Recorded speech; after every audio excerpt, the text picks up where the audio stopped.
Meaning of grapheme. Grapheme.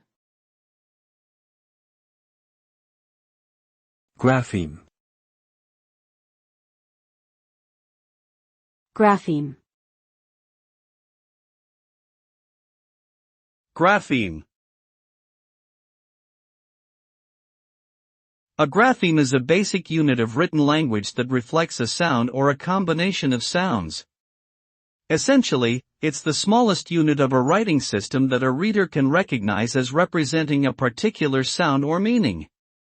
Graphemes can be simple, such as individual letters, or more complex, like diacritics or ligatures. Without graphemes, we wouldn't have a way to represent our spoken language in written form. These units are crucial for reading and writing in any language and allow us to communicate effectively with each other through the written word.